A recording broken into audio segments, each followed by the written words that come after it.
In the last tutorial, we went over how to bring your comic from Photoshop into Illustrator, and then how to create a custom speech bubble combining a few shapes with the Pathfinder tool. You've done that on a separate layer. Now we're going, in this tutorial, to talk about how to create Airspace and then how to create type in Illustrator.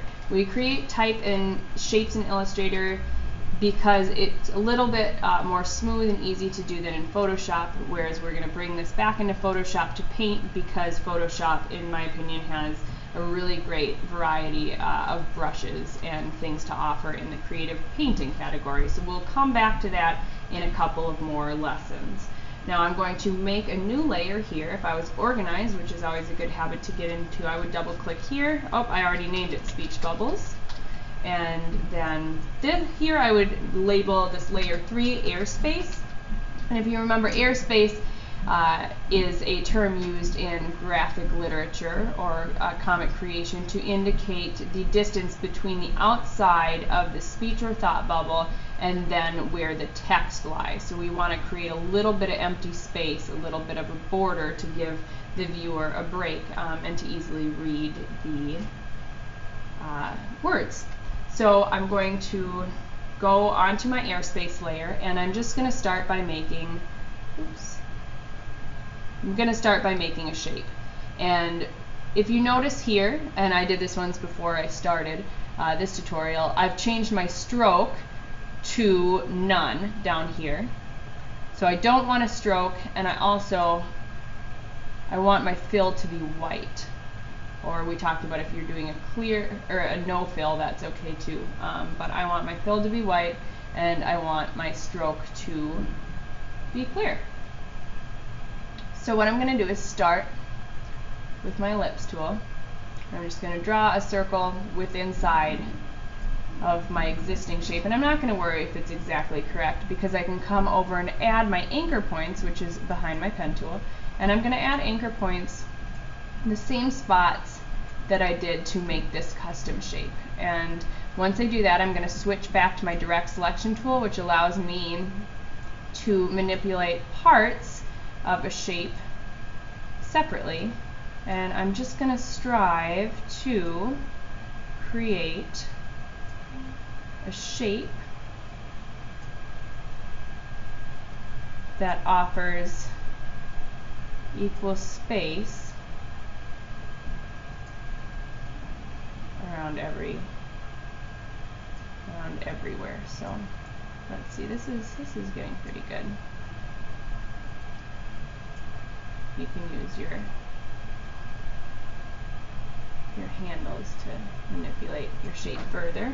Alright, once I feel like that's good, I'm going to add a new layer, and this layer is going to be my type layer. And I want to make sure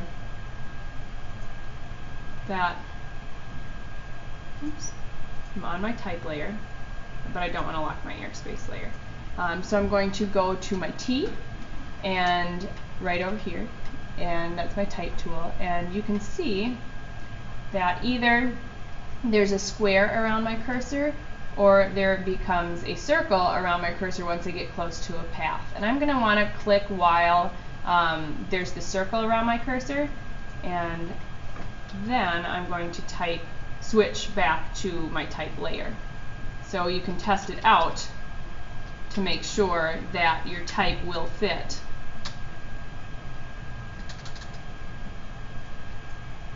Computer's lagging.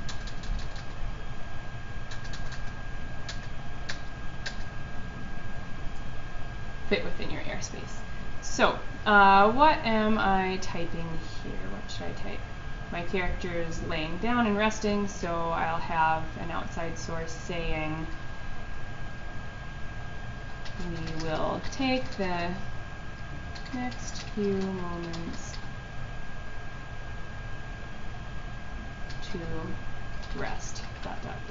Now if I want to manipulate my font here, I'm going to go up to character, and then I have a whole list of fonts to choose from.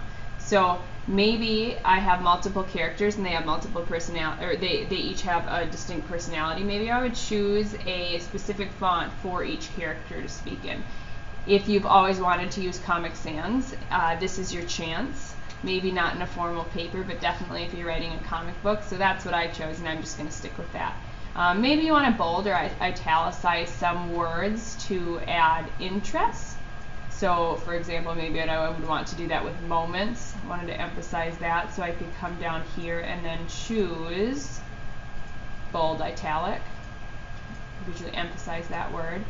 Maybe I want this to fill up more of my space.